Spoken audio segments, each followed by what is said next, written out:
Rio de Janeiro with a big man. Kaya, assalamu alaikum, g'day, and welcome to Freo de Janeiro. My name is Abir Imam, and I'm coming to you from Wadi Lup, or Fremantle, Western Australia. Now, a big part of this town is the Fremantle Dockers AFL club.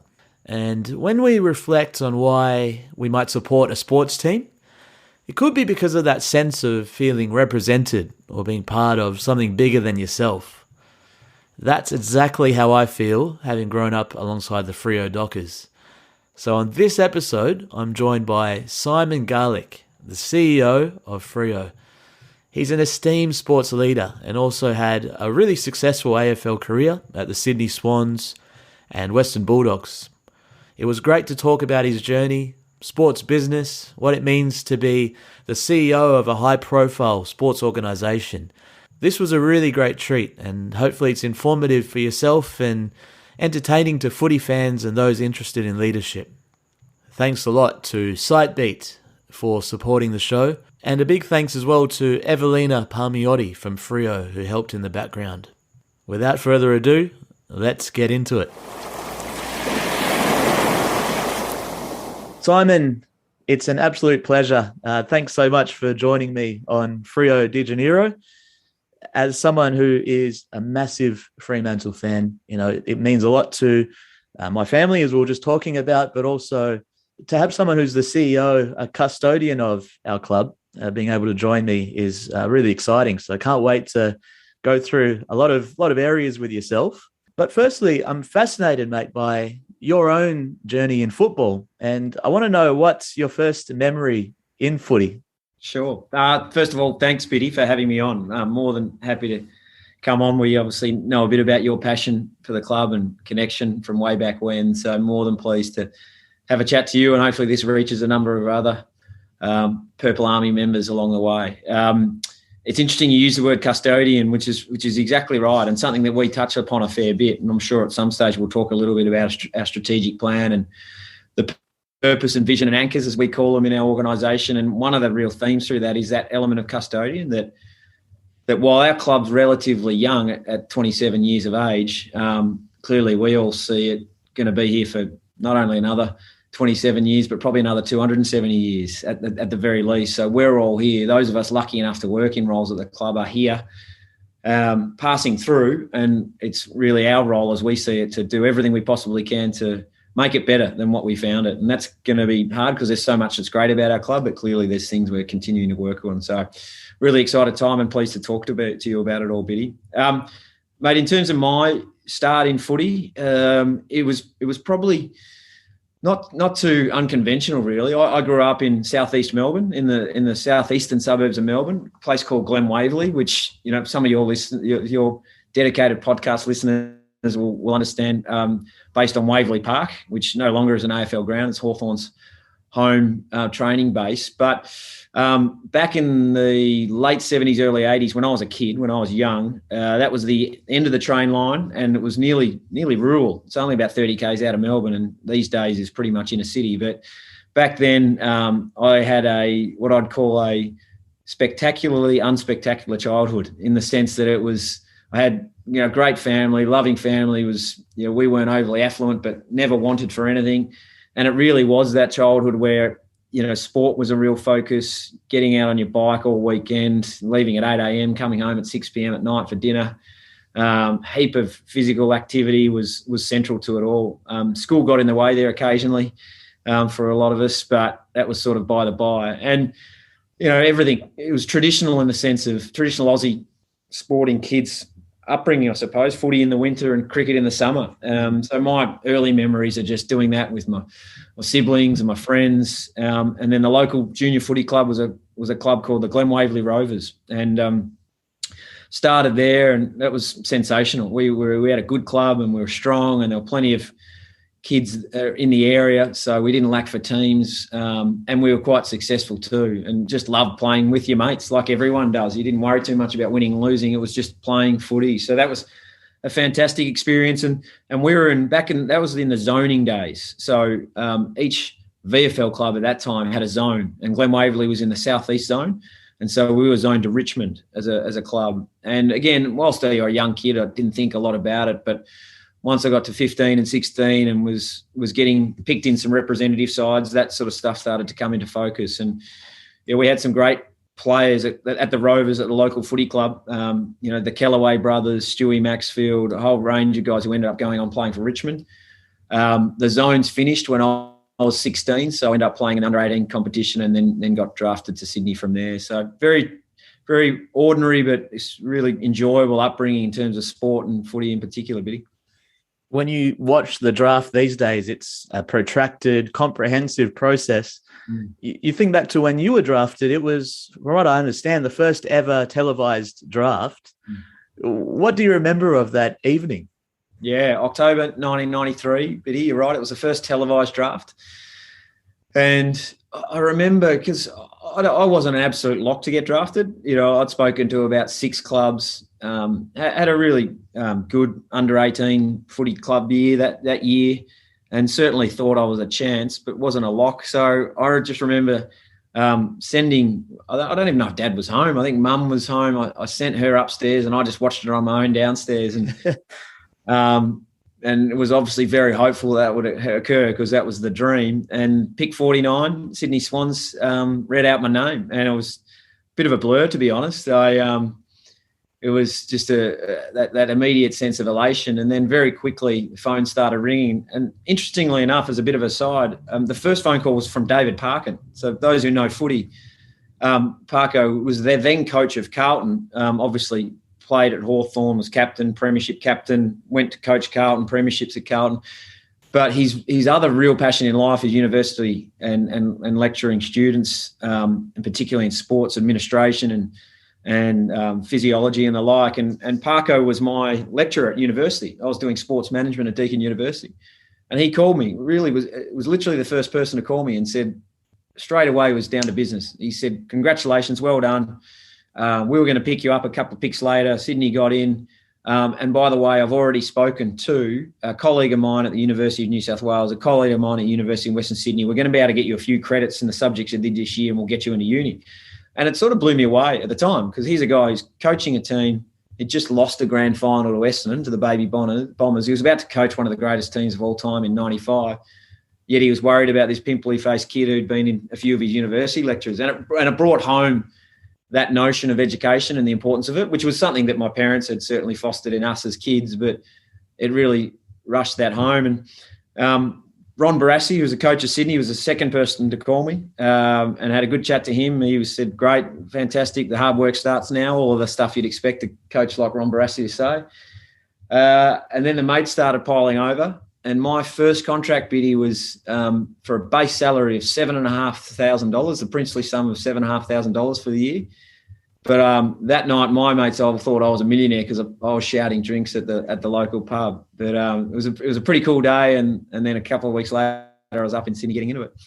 I love that you brought up David Parkin, because that was something that was on the list here, where looking on YouTube, there's a video that only has 160-something views, where you are immaculately decked out in your academic regalia, giving a speech to Victoria University, where you do mention David Parkin.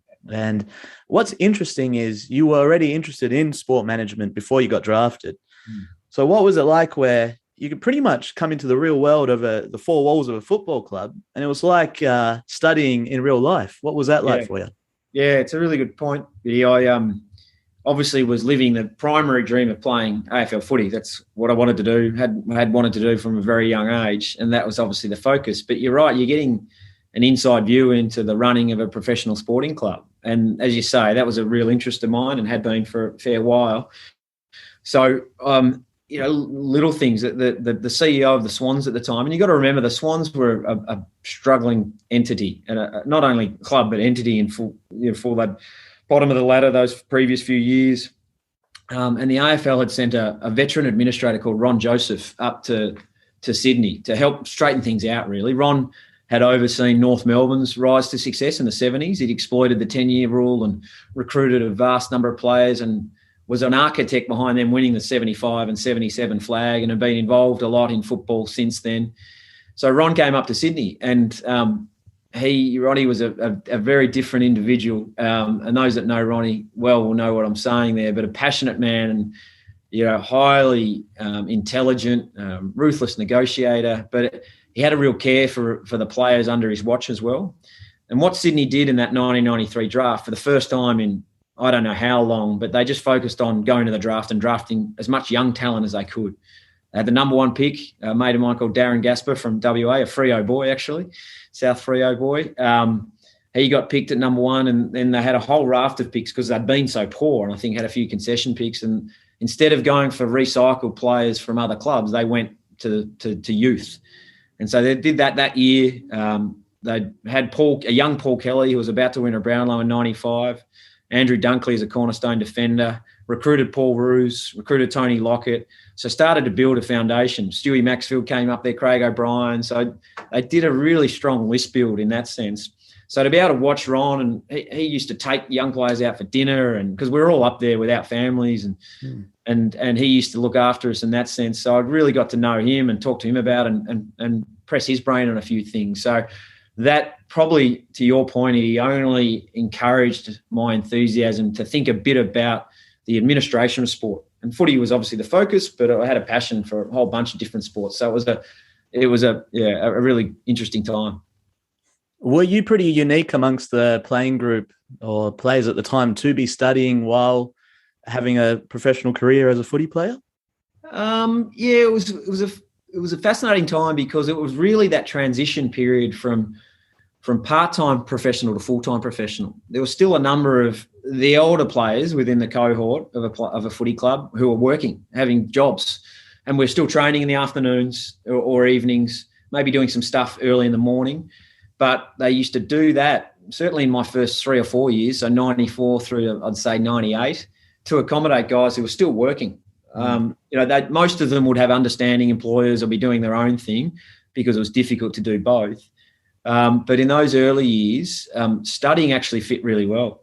And I had a bit of an attitude the whole way through my career, which I think in hindsight helped me have sort of 11 years in the system, was that I treated it and assumed that each contract I got was going to be my last one. So I better do something else because I don't want to just come out of footy, whether it be, my first contract was a 3-year deal. Then I think I got another 2-year deal, then a couple of 3-year deals. I just thought I don't want to come out of any of them and not have something to fall back upon. And it quickly became apparent for me that I actually played better footy when I had a uni assignment due or studying, cramming for exams, because as much as professional as footy is, you can only train for a certain amount of time per day before it becomes counterproductive. We actually, you need to let the boys go and do some other things. So if you've got something active and something that is of value, then it just helps your state of mind too. Because inevitably, there are some great highs in footy, but inevitably you're injured or you're out of the team for form. And when a lot of your identity is attached to that and it's not going well, if there's nothing else, then it can become an issue. And it's certainly something we see that's prevalent today. And we've got a real emphasis on all of our players doing something meaningful. It doesn't have to be study. Your academia doesn't suit every person. We know that's for sure. But doing something meaningful with their time is actually a real benefit to the boys rather than any sort of hindrance. And to answer your original question, I was probably a little bit unusual, but, that's certainly become far more the norm these days, which is really good. Would love to zoom in a little bit on your career where 181 games over 11 seasons, Sydney, Western Bulldogs. When I reflect back on watching you play, it was sort of when I was, just getting into footy. So I remember you as a really hardworking player who forged a career at a club where, you made the grand final at Sydney. I'm really interested in knowing that. What were your reflections on some of the legends that you played with, the Plugger Locketts or the Chris Grants? What was it like to see that perspective of their career? Thanks for your kind recollection of my playing career, Eddie. You're one of the few who might remember it. And I like the term hardworking. That essentially, if you translate that I reckon is battler is what we're talking about, which is very accurate, mate.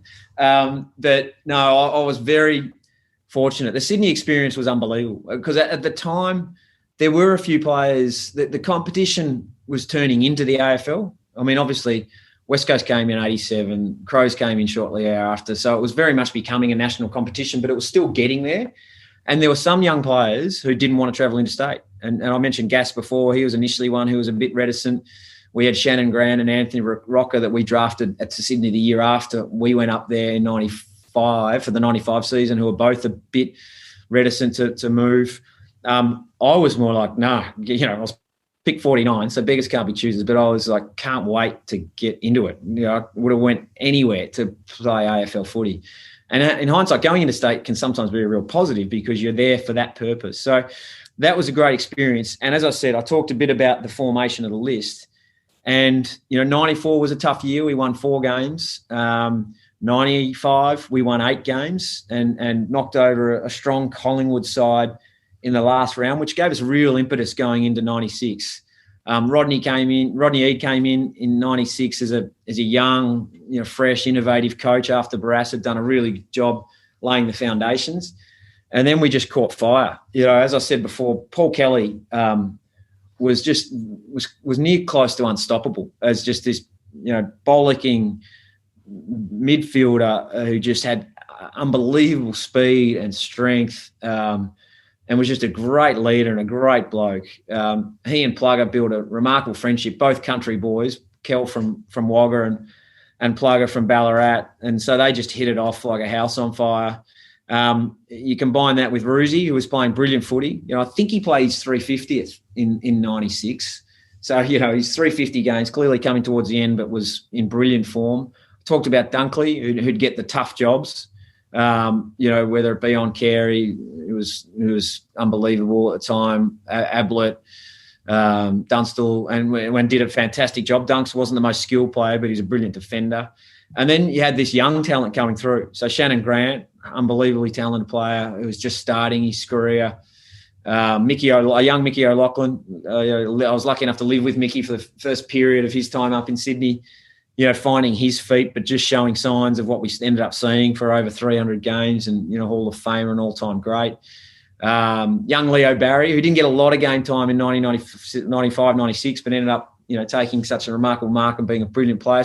So this mix of youth and experience, which is what we're seeing in some of the great list builds of all time, just meant that it all started to come together. And we got on a run. Sydney got behind us. The SCG was full, and that place when it's full is as good a ground to play at in Australia. And you're right, I got to play with some of the all-time greats. Plugger for mine still. I got to play, against Carey, Ablett, Dunstall. Then the mids, I was lucky enough to play very closely to, with Voss and Hurd and play on the likes of Carey and Cousins and the rest of them. But Plugger still for mine is the best I ever played with or against. And people who knew him and watched him a lot at the times would see him lead out or take a contested mark and turn around and kick goals so brilliantly. But it was quite a bizarre experience when you train with him because you'd do a full ground drill and, he'd receive a handball off half back.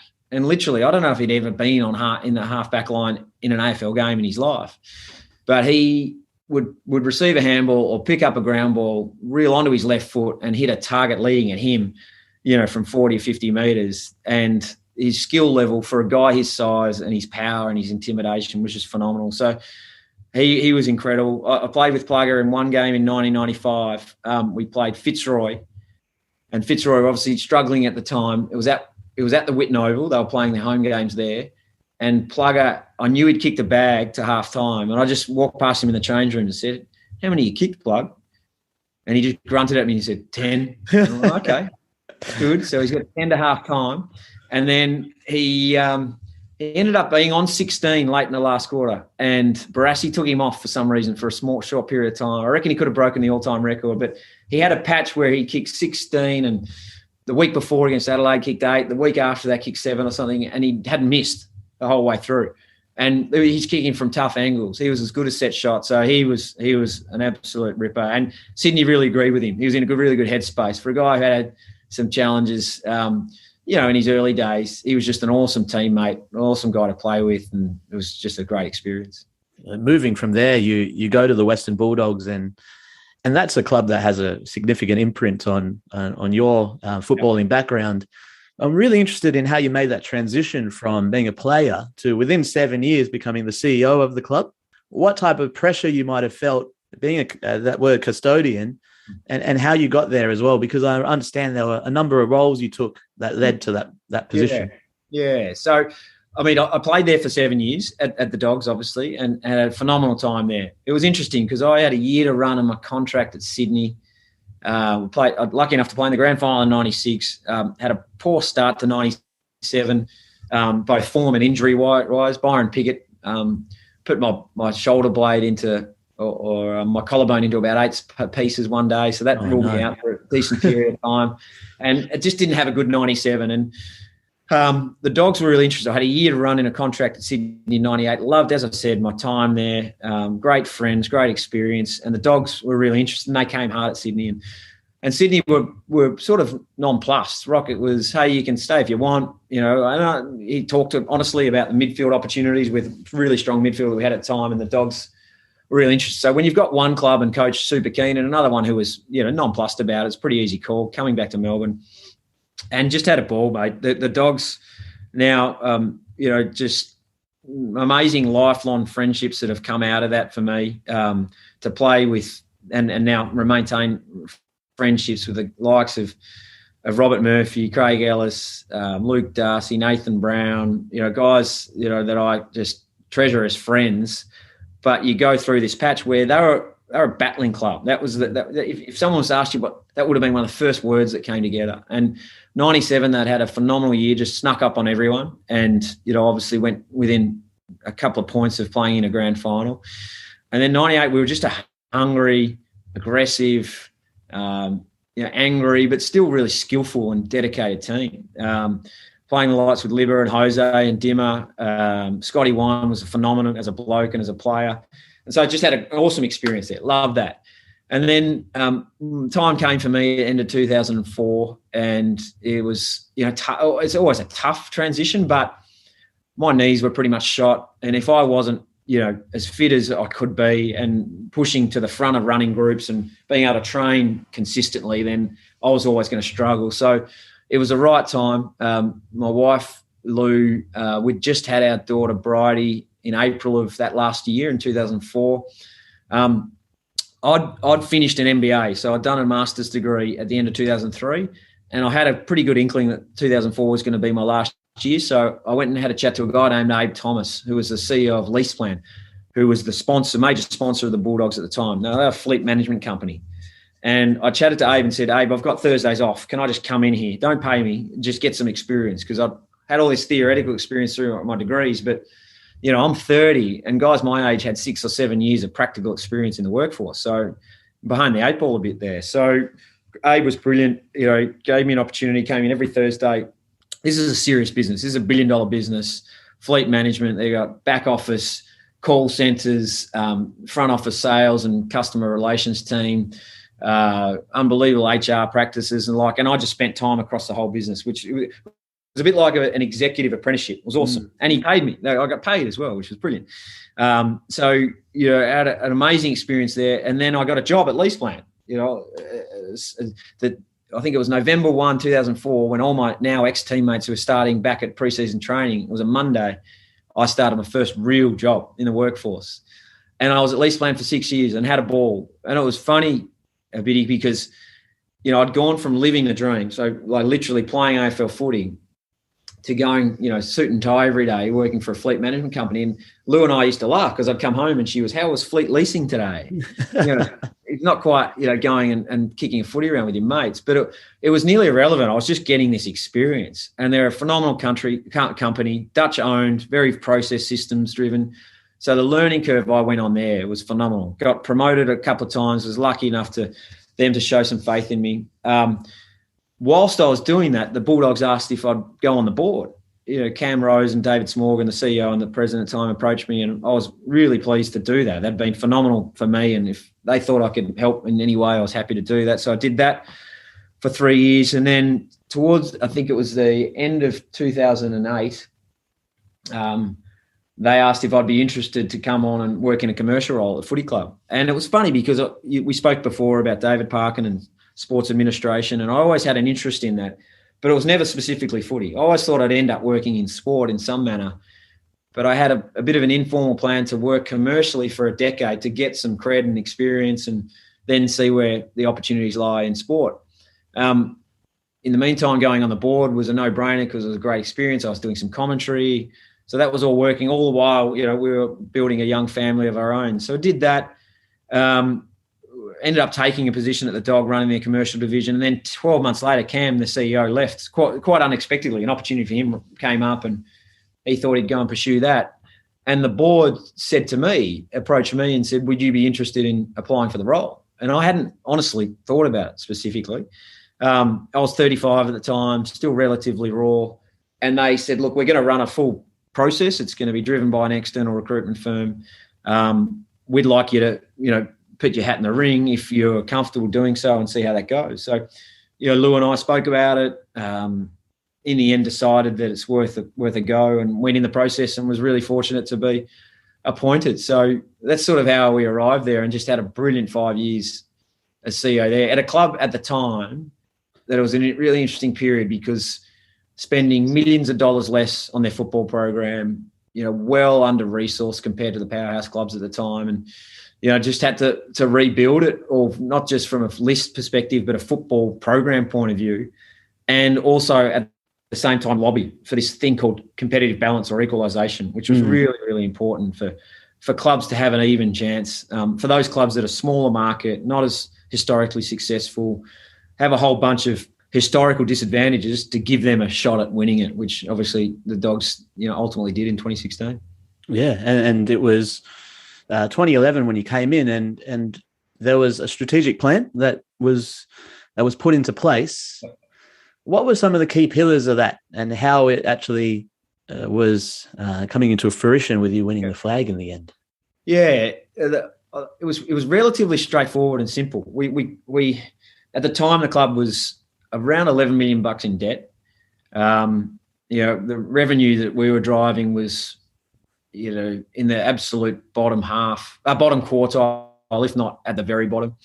The prospects were really challenging. And what we focused in on was the fact that we needed to get our core business as strong as possible. So I mentioned before, when you talk about footy spend, our recruiting division, which everyone knows how important that is, our high performance department, our player welfare and player development, everything you could think of now that the strong and consistent clubs that have got it right and contended for an extended period have and are spending significant money, and the Dogs would have been in the bottom four for spend, if not at the absolute bottom.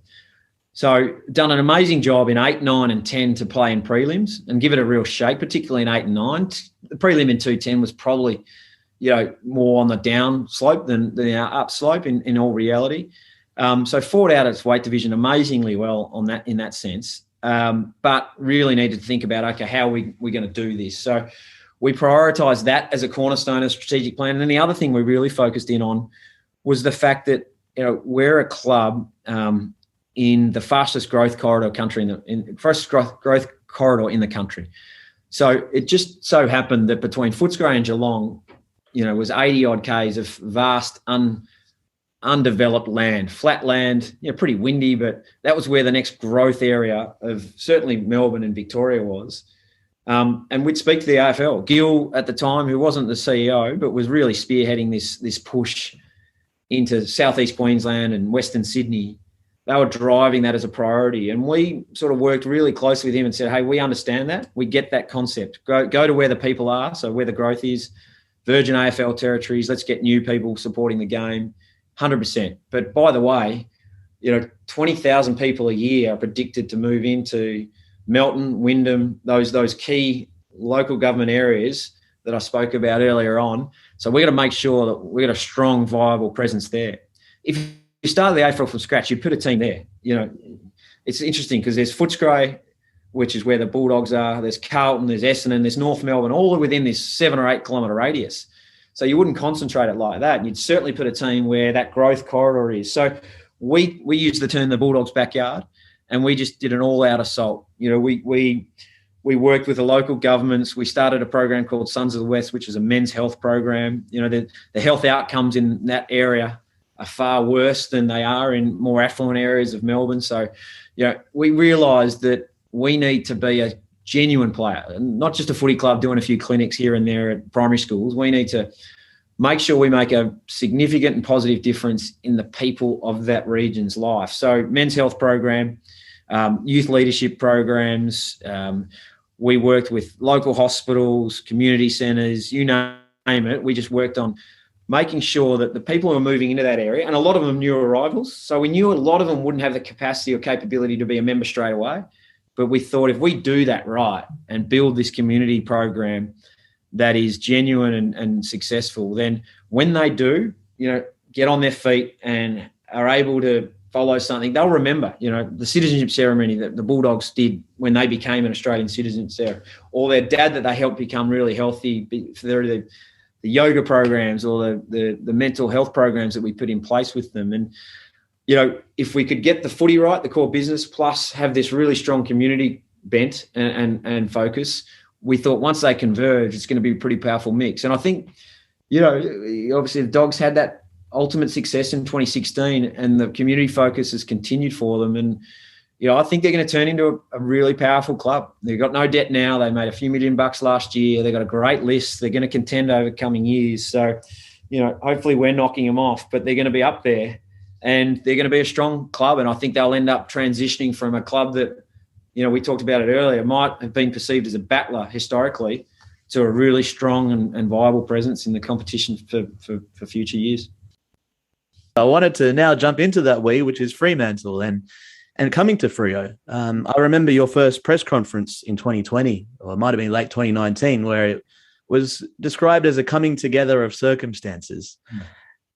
How did you embrace the town? And do you remember your first few days coming in and the reason why you came to Fremantle as well? Yeah. It's a good question, mate. Absolutely. So I finished at the Dogs and went on a really different course. There were a number of opportunities to stay within footy and even sport more generally, but ended up working in a family business, an agency called Bastion Collective, which was a great experience. And Watts family built up a brilliant business, and I got introduced to them through some football contacts and just had a brilliant 4 and a bit years with those guys and really didn't have any significant drive to change that. We were really settled in Melbourne. Kids were teenagers or just about to be, our 3 kids were teenagers or just about to be teenagers. So we're really settled in schools and all of our family and friendship base was there. And the recruitment firm for the Fremantle CEO role reached out to me. And the initial response was, hey, thank you, but this isn't the right time. And Ivan was a really persistent sort of guy. He came back a couple of times and I chatted to a couple of people that I have, good relationships with about the opportunity, and it just started to pique a bit of interest. And spoke to a couple of people we were very close to the industry and the club about the club itself and where it was situated on a number of different fronts. And then it sort of become a bit of interest in the sense that Lou and I had often talked about having a bit of an adventure and maybe moving, and probably got to the stage in our mind that it was a bit late because Bridie, our youngest, was in year 10. Our eldest child, our daughter Bridie, was in year 10, so starting to get a bit difficult to move then. But once we got talking about it, we sort of got a bit more enthused, and then we sort of made a decision, okay, yeah, we're up for this. And we specifically made the decision not after going through a process and having an offer, but before going into the process, because we both just thought if we're going to do it, let's do it and make the decision first. And so then went into the process and was lucky enough. It was interesting on that note.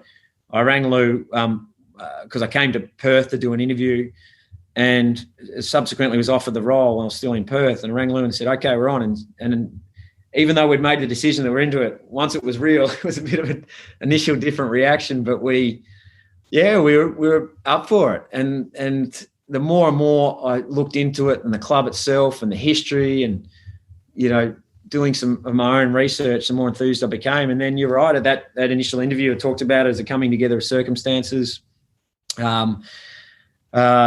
I'd done a bit of research on the history of the club and its formation, and then what we sort of tend to call our parent clubs in South and East Freo and the region itself. And I love that type of stuff. Love knowing a little bit about how things come to be and history of places and the like. And Freo's got such an amazing history as a town itself. There was a lot that added up. And, I've got to say now, a bit over 2 years in, our interest and passion has only grown, and getting to know more about the people itself, clearly the club, but the place of Freo, and clearly now Coburn as well, which is where our TNA base is, and it's got a lot of similarities out here to the western suburbs of Melbourne. I talked about so much growth, and so us getting that real balance of our spiritual home and us having that presence in Freo and that history, as well as looking a bit towards the future as well, is really exciting. Yeah, I do need to tip my hat off to you because I really notice how you have embraced it. And even being on the members advisory forum, and when you do speak to the audience, I remember one of your talks just involved you having at the very beginning a photo of the Hougoumont, and you talked about the history of that. And a lot of us in the room learnt about that for the first time. So it is an incredible place, Fremantle. It has its own identity. And even when I'm around the world, it's like, I'm from Freo, not from Perth, Yeah. No, I can sense that. No, you're right. The Hougoumont, last convict ship to transport convicts to Australia in the 1840s. And now that site of where the Hougoumont Hotel in Bannister Street has got so much history of itself. It's really cool when you start to learn and understand a bit of that. And that's where we as a club come from, and that's who we represent. So it's pretty cool.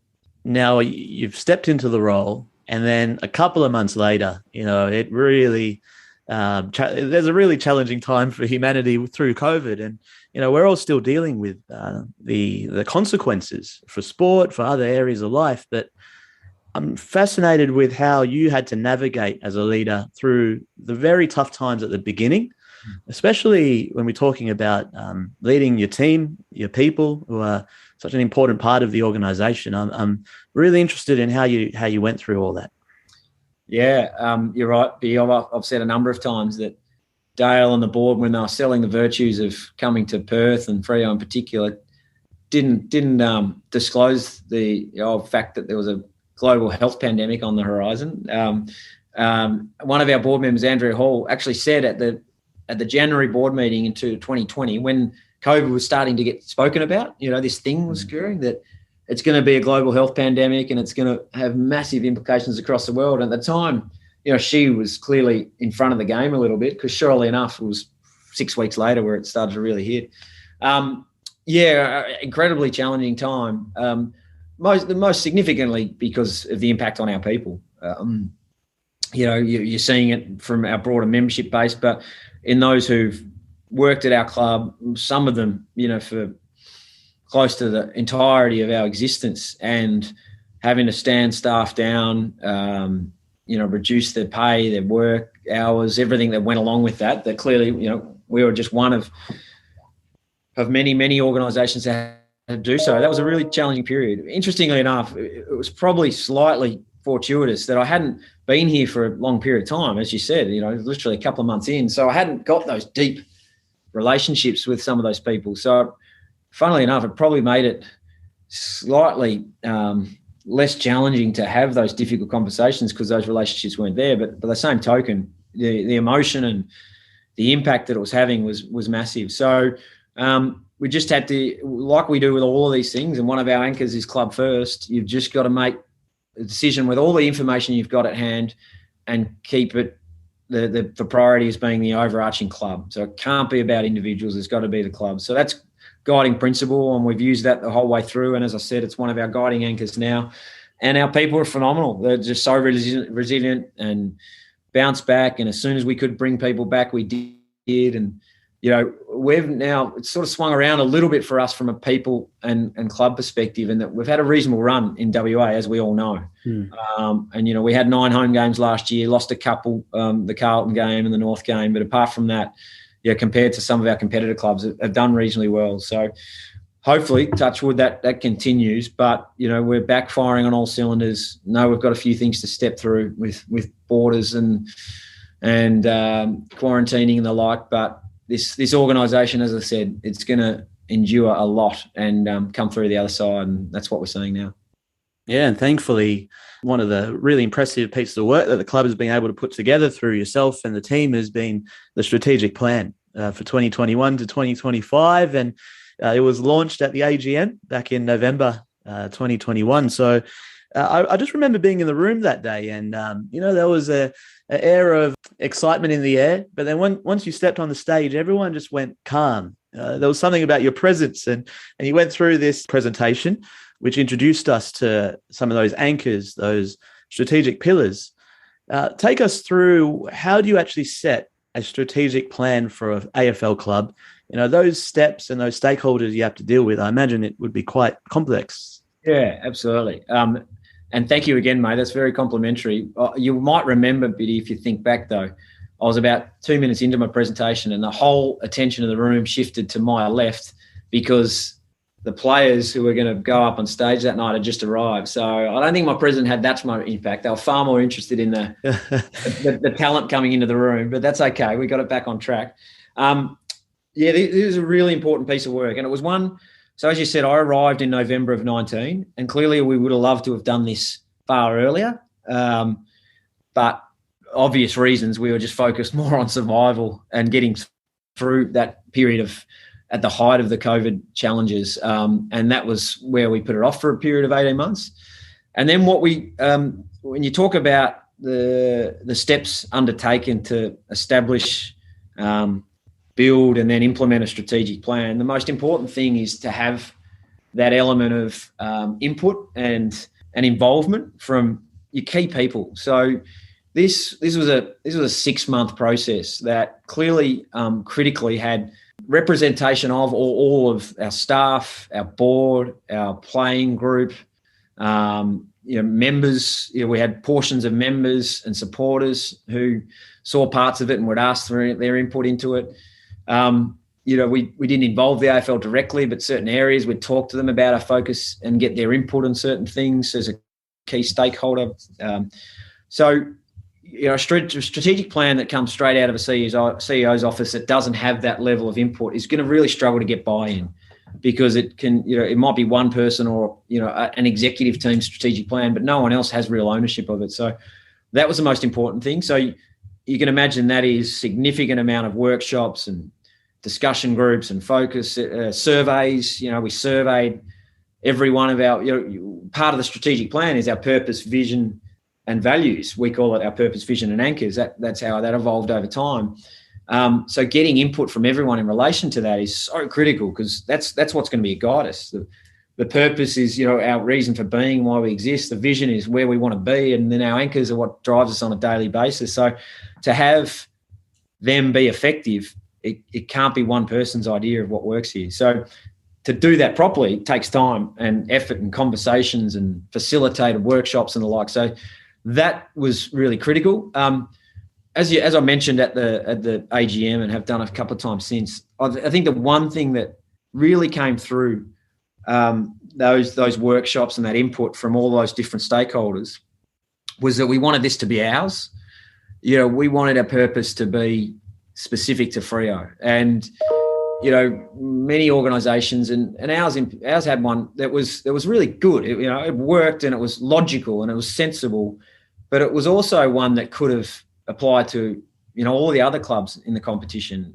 It had an element of being applicable across even other sports potentially. So when we now look at making sentences like making the Freo family proud, or holding true to the anchor, we're called our values, our anchors. They can't belong to any other team anywhere. In any sporting competition around the globe. That's us, and that's something that was really important to our people as we work through the process. And now, mate, we're just starting. It's really starting to take hold within the organisation. We use it on a daily basis, decision making in our language, and part of the strategic plan that gained some attention publicly is that we put ourselves out there a bit and put ourselves on the hook to achieve some things that we all want to achieve. And we just felt, well, hang on, as you said at the start, we're custodians. So this isn't my plan or, Dale Alcock or the board's plan. This is our club's strategic plan. And, when you're doing that, you want to make sure that the most important of our stakeholders, which is our members and fans, feel like they've got an insight into what we're trying to achieve. So, and that was why we went publicly with it. Often sporting clubs might keep pretty quiet because if you don't achieve what you're trying to achieve, it can draw a bit of attention to it. And we get that and understand that. That's a safe play, but we thought, no, let's put ourselves on the hook and get after it. And thanks for embracing the anchor. As people who can't see this, I'm wearing the old school away jersey, and it's great to see the club bringing it back to life as well. So that's brilliant. Just on that, Biddy, your listeners might be interested. That was funny because sometimes the anchor's been the object of a bit of derision from maybe opposition supporters or the like. It's weighing you down. It's going to sink you, that type of stuff. But it was our playing group initially who drove it. As they worked through their player trademark during the 2021 year. And they were like, no, let's embrace that. That's stability, that's strength. That's what you rely upon as a foundation. And now, I'm just looking out at the Oval now, and we've got an anchor stenciled on the set of wing here at Coburn. Anyone that walks into Coburn as soon as people can, and we're open back up again with a slight bit of a lockdown at the moment. You'll see it all around the place. The player's trademark is called For the Anchor. So, I don't think we could be embracing it anymore, which is really cool. One of the reasons I invited you on, Simon, was a lot of people know about your Andy Brayshaws and your Kiara Bowers because you see what they do, and they're the heroes for many. But something fascinating about sports clubs and Freo Dockers is also the people behind the scenes. We talk about culture. I would love to know what you define culture as and how you think about that as you've influenced that at Freo. Yeah, culture, I think, has specific definitions, and often you hear some versions of it, which I quite like, and people will talk about culture as being the behaviours that you accept or that you promote within the organisation. It can turn into a bit of a buzzword as well when people just throw it out there, values and behaviours and culture and the like. I think what we've looked to do is just establish some real parameters for us in relation to our purpose, as I mentioned before, our vision and our anchors that on a day-to-day basis really guide you, because literally on a day-to-day situation in this role, but across any business, you're charged with making decisions, and sometimes they're pretty straightforward and easy, and often they're really difficult as well too. And it might not be super clear, but if you've got a really strong set of values, or as we call them, anchors, and a purpose and a vision, it's amazing when you refer back to them during these sort of times when you're figuring out what to do, and it helps it become a bit clear. So, that's, I think, having those really defined elements to help guide you, building an environment where people feel like they have support. We're in a tough, cutthroat industry, so we've got to be high performance. We've got to be demanding, got to be accountable, but at the same token, we've got to build an environment where people feel comfortable, they feel included. It clearly needs to be diverse, and it's got to be a bit fun as well. And that was a big thing for us. That we don't think success necessarily, and all those strong definitions I talked about before, have to come at the expense of people enjoying coming to work.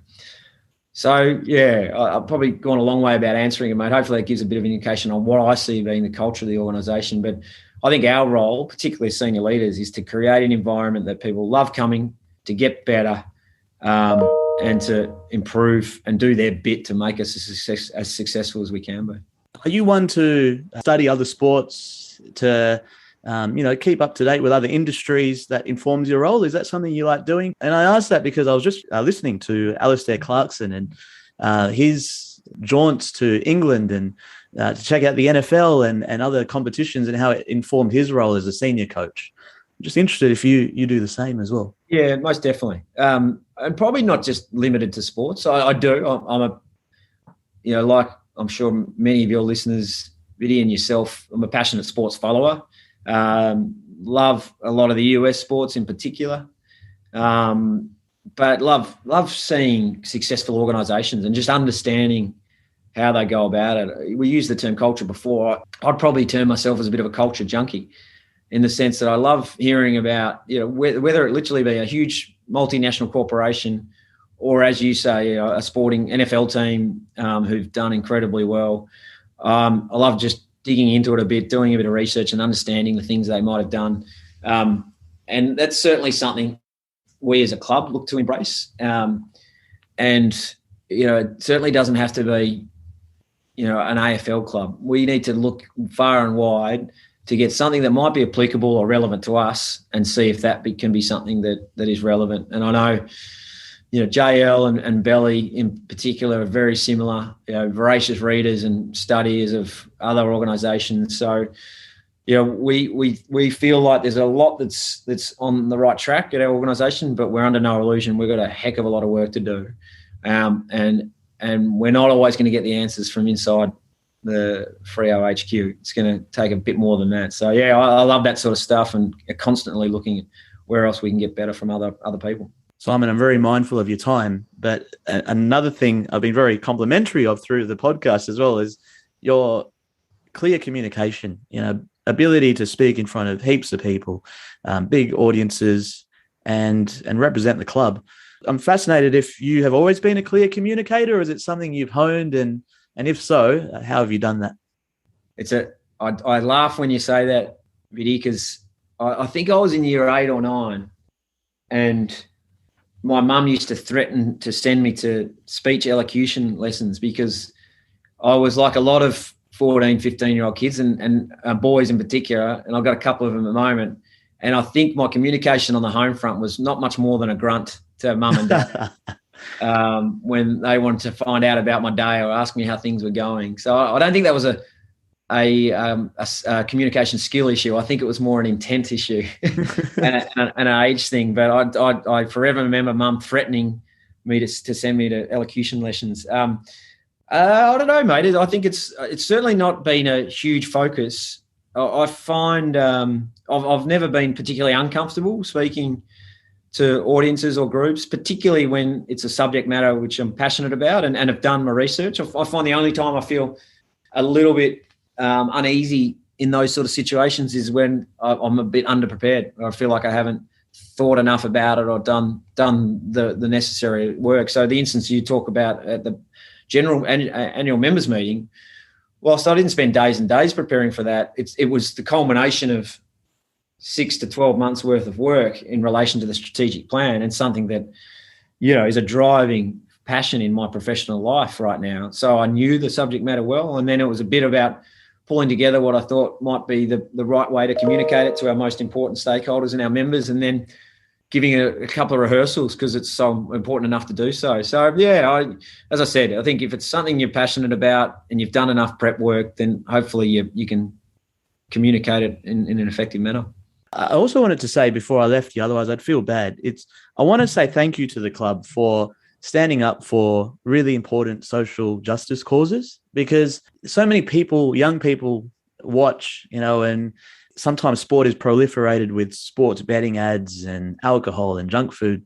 And it's really important that these things like Free the Flag and what the players take on as well, it's promoted and, with Pride Round and the like. So I want to know, just as a club, how do you navigate those sort of social justice messages? And I understand there'll be flack on both sides as well. Yeah, it's a really, really interesting question, mate. And then one that's becoming more and more prevalent because, ostensibly we're not a political organisation. We're a sporting club. And you're right.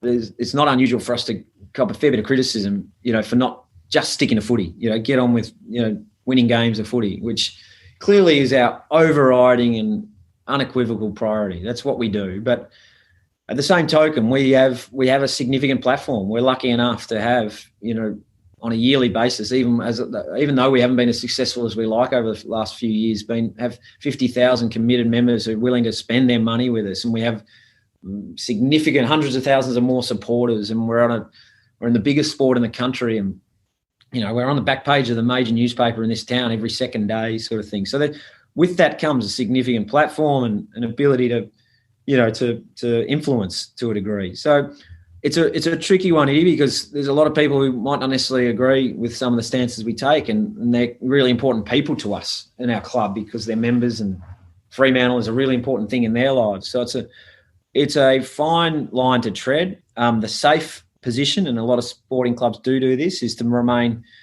on the fence on a lot of these things, and that probably means it cause you a lot less headaches and challenges. But we think when there's things as important as some of the issues you raised that are critical to our people, the people who play for us and work for us and support us, then we think it's the right thing to do, and we look at it as case by case scenario. We try to do it in the right manner. And we think we arrive at most of the time anyway, the right sort of position. Now, there's going to be people that are unhappy with it. We understand that. We understand our position in the world and what our primary focus and role is. But at the same token, I think, we can walk and chew gum at the same time on some of these really important issues. Final one, Simon, because I know you got to go. Do you have any books that have influenced you in your career?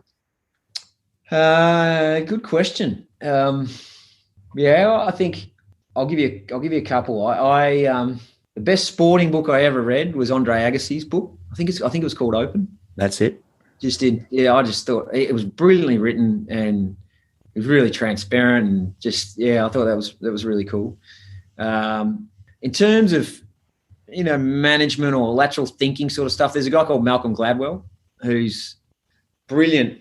Just a brilliant guy, and he's written a number of books, Tipping Point, and a couple of others that just really get you thinking. And he wrote one called David and Goliath, which was a bit about beating the odds and how people think things can work in a bit of a favour of one, but if you look at things a bit differently. And that really resonated.